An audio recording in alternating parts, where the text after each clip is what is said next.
Well, it's been about 6 months, I think, since I last produced an upload for the channel. Life happened and I had certain commitments and things I needed to attend to. Plus, in my spare time, such that I've been writing my second book, Living in a Silent Mind, Freedom from Suffering. And I hope to have that published by the end of the year. And that's a journey into the metaphysical nature of self, asking those deep questions, the ontological questions of meaning and purpose and ultimate reality and truth. And in writing that book, I've realised, if nothing else, I'm a metaphysician. Sounds quite grand, but I'm going to stick with that name.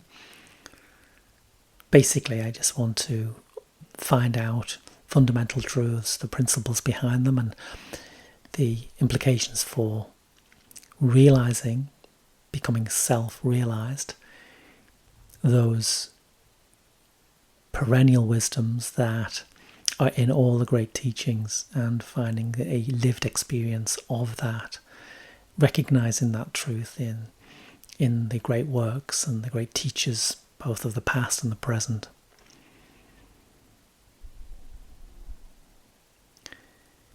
And so this exploration into self is the main thrust of my first book, No Path to Enlightenment, and of course it runs as a thread throughout the second book. The second book is more for the beginner's mind. It assumes no pre-existing understandings of the metaphysics or the philosophy that underpins the writing. It strips things back to basics, and actually that's a good metaphor really for what is happening in my own life. Going within and finding the deeper meaning to being. This dance between being and becoming, between the mystery and the methodology, between the life itself and then the pragmatic living of that life, the decision making, the so-called cause and effect, the idea of free will, of meaning and purpose, of life, and of course the implications of death upon life. And that ties into suffering.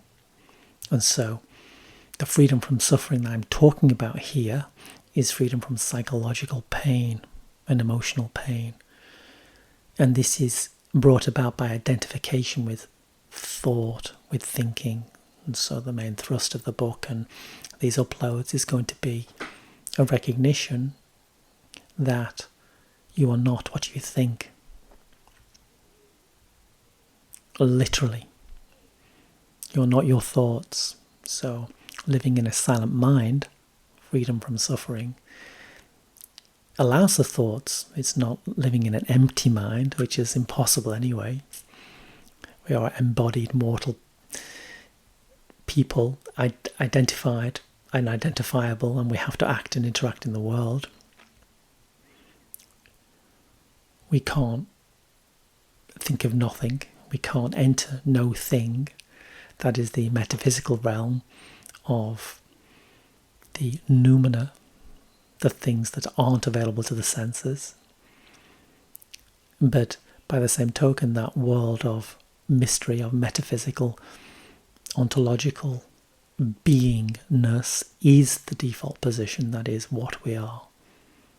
Who we are is the identified self, the small s, self, the identified me, the thing that greets us in the mirror, this bag of blood and bones, the name, the personality, the likes, the dislikes, the difficulties that we face, the choices that we make, our past, the things that we have to live with,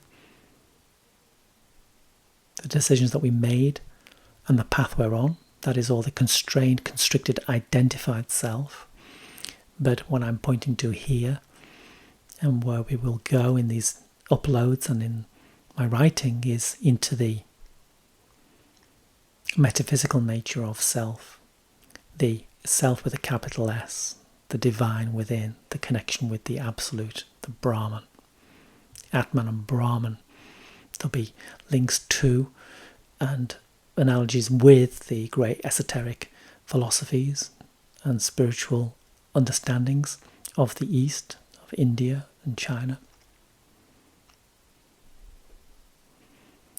Specifically tying in with the Hindu philosophy of Advaita Vedanta. That's non-duality. Advaita. Vaita to, add not to. Non-dual. Non-dual reality. And we can call it philosophy, but it has to be embodied to be experienced.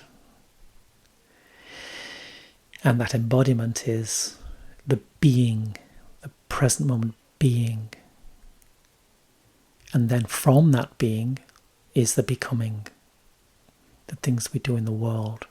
Unfortunately, most people put the cart before the horse. They go out into the world looking for fulfillment, happiness, joy, peace, serenity by acquiring things, possessions, wanting knowledge to accumulate, to add more to their individual self, small s, the thing in the mirror, the story of me, adding to that, trying to find happiness and fulfillment and meaning and purpose through goal-orientated endeavours and achievements.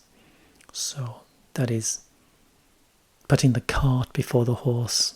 So people sometimes find out the hard way in life, and something will happen, usually through loss, that makes them turn that spotlight 180 degrees within. And that is self-enquiry. And you ask, who am I? And then you slow down and you go within and you contemplate, and you don't have to find the being that is there. It just has to be uncovered. And the best way to uncover it is to recognize that you are not what you think. Identification with thought and belief that one is one thoughts is second nature and doesn't even raise any questions. It's not given a second thought. And therefore, often you're imprisoned by the spontaneous thoughts, the unhelpful thoughts, the dark, depressive, fearful thoughts, and they become embodied as feelings and they play out as behaviours. And then we try to change our behaviours, which is the wrong position to start with. We need to go back and recognise that we are not what we think. Those thoughts are not what we are.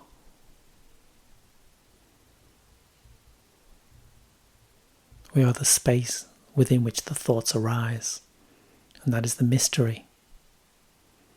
That is the non-dual awareness. That is the eternal subjective being. And it cannot be known as an object.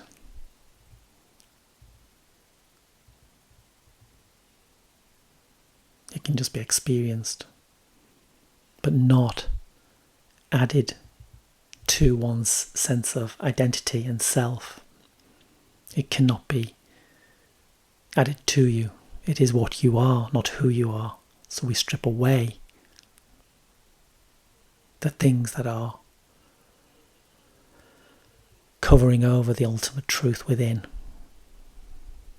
We point out what is false, and then the truth reveals itself. Being comes first, and then becoming. Becoming is the action, the way we move in the world, our dharma, our path. And of course we can have goals.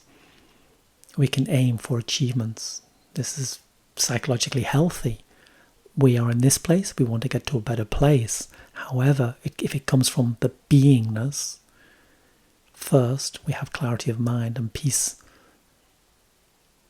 We have serenity. We find purpose and meaning in the journey. We are not fixated on the results. The fruits of our labour aren't important. The labour is the important thing. That's where we live. That's where we are. That's the being. And that is the present moment. Every breath, every moment we take.